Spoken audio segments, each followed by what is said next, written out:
really looking forward to exploring this. I grew up in a family of science communications, but marine biologists and penguin biologists. So Cool. somehow I'm going to try and find a tenuous link between penguin biology and astronomy before the end of this interview. Sure, there is one. But let's get into part of that science communication role. And I think one of the things that surprised me when I started preparing for this interview is that while there will be a lot of people at IMARC who are regular readers of the Australian Financial Review, it's not a place you commonly find professors of astronomy. And yet there you are very recently with a really, really interesting article in the AFR around the role of science, technology, engineering and maths. And this is obviously part of your role as the Australian government's Women in STEM ambassador. And in that article, you run through a really detailed analysis of the importance of STEM to Australia's future, of how those jobs will be needed and grow at a rate far greater than many other jobs, but also the challenges that happen at every step along the way of the education system for girls and women in STEM subjects. And it's hard to think of where to start the conversation on there, but I actually want to start where that article that you wrote identifies as actually where some of the greatest challenges start, which is school kids, age 8 to 12.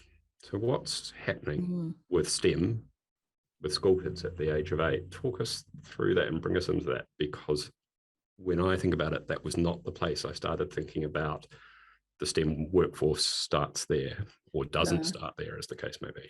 That's it. And you know, it actually starts, social science researchers have found that the differences in the types of work that young kids are interested in or believe that they will potentially go into starts at about the age of 2 or 3. So what we're bombarding kids with from a young age is particular ideas and messages about the world and what types of things are suitable for them. You know, and that goes to our social values and, you know, all the things we've grown up with and, you know, through the generations. But this is still tinged with a lot of bias.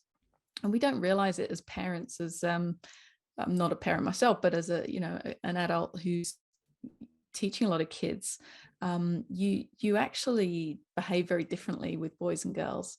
You can catch yourself doing it, the way you speak, the way you talk about interests, and you know, if you walk through Kmart or Target, look at the kids' clothing. You know, is it emblazoned with dinosaurs and NASA uniforms and that sort of thing? It's the boys section, you know, it's unicorns and fairies and stuff. And, you know, you can talk all day about the social science of it, but we find that at primary school, kids are already deciding the types of careers that they think will suit them. And that's very much affected by, of course, our society and what they see out there. You know, I'm from a generation where you see a woman who's a bus driver and you're still slightly surprised because we've just gone through such a transformation in our workforce. We still don't see a lot of women going into the trades, particularly the STEM trades, you know, the electrical, you know, and fitting and that kind of stuff is really, really important for our economy. We don't see women going into engineering in large numbers, you know, in particular, you know, the types of engineers that we really need for the fastest growing industries. And I think there's just this kind of general mismatch between the type of education we're giving our kids and what we need in the workforce. And this is just starting at a young age. So we're running some campaigns. One is called Future You, which is a website for primary school age children. And it really tries to show a lot of role models and to show young people the good that can be done with STEM in the world, because young people are very altruistic, and in particular girls statistically are more interested in the types of careers that in the future they can demonstrate will show a social impact and a positive social impact.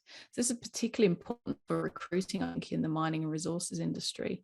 Young people in particular are very drawn towards positive social impact. And I think people are starting to realize that in recruiting.